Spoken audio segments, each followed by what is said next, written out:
बच्चों, इस वीडियो में हम पढ़ेंगे पाठ 1 हिंदी व्याकरण में भाषा और व्याकरण का आगे का भाग। आज हम पढ़ेंगे लिपि।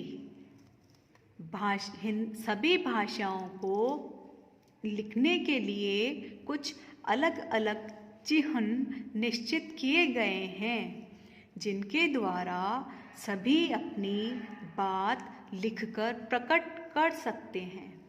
भाषा को लिखने के लिए निश्चित किए गए चिन्हों को लिपि कहते हैं। मतलब जो भी हम बोलते हैं ना, ध्वनियाँ, उन ध्वनियों को लिखित रूप में लिखने के लिए जिन चिन्हों का प्रयोग किया जाता है उसे लिपि कहते हैं।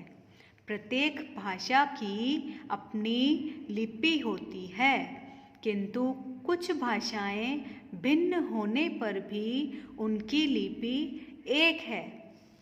जैसे संस्कृत, हिंदी, मराठी, इन सब की लिपि कौन सी है? देवनागरी। मतलब जब हम ये लिखते हैं ना, इसमें मात्रा लगाते हैं, आ की मात्रा, ई की मात्रा, ये सब जो भी मात्रा हम लगाते हैं, ये लिखते हैं, ये सब क्या है? देवनागरी लिपि।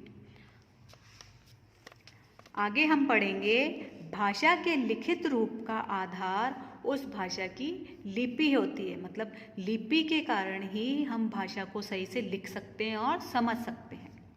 जैसे उर्दू या अरबी की लिपि फारसी, अंग्रेजी की लिपि रोमन, पंजाबी की लिपि गुरुमुखी तथा बांग्ला की लिपि बंगाली है। तो अभी तक हमने पढ़ा लिपि, जिसमें भाषा लिखी जाती है। आगे हम पढ़ेंगे व्याकरण। व्याकरण से भाषा के शुद्ध रूप का ज्ञान होता है।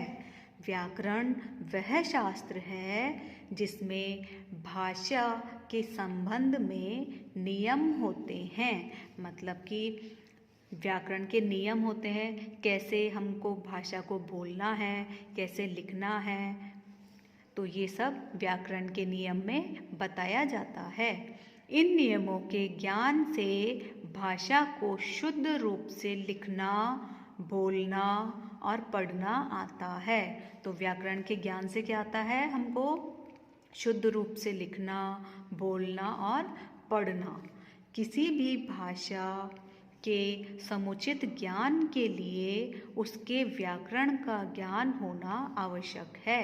मतलब कोई भी भाषा हम बोल रहे हैं, लिख रहे हैं, तो वो सही है या नहीं, तो इसका ज्ञान हमें किससे होगा? व्याकरण से। तो व्याकरण क्या है? व्याकरण वह शास्त्र है जिसकी सहायता से हम शुद्ध लिखना, पढ़ना और बोलना सीखते हैं। तो बच्चों, पाठ 1 भाषा और व्याकरण, इसमें हम पढ़ चुके हैं और अब हम करेंगे दोहरान कार्य। हमने क्या क्या सीखा? पॉइंट नंबर 1, जिस साधन से हम अपने विचार या भाव को बोलकर या लिखकर प्रकट करते हैं उसे भाषा कहते हैं। पॉइंट नंबर 2, भाषा के 2 रूप होते हैं। कौन कौन से?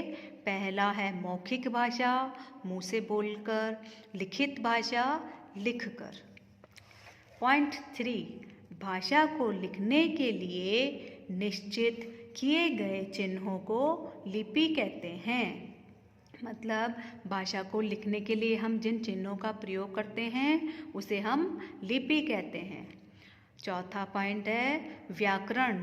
व्याकरण वह शास्त्र है जिसकी सहायता से हम शुद्ध लिखना, पढ़ना और बोलना सीखते हैं। तो बच्चों, पाठ 1 भाषा और व्याकरण हम पूरा पढ़ चुके हैं, सभी समझ भी चुके हैं। तो आप सब क्या करेंगे? वापस से अपने आप फिर से इस चैप्टर को फिर से पढ़ेंगे, ठीक है?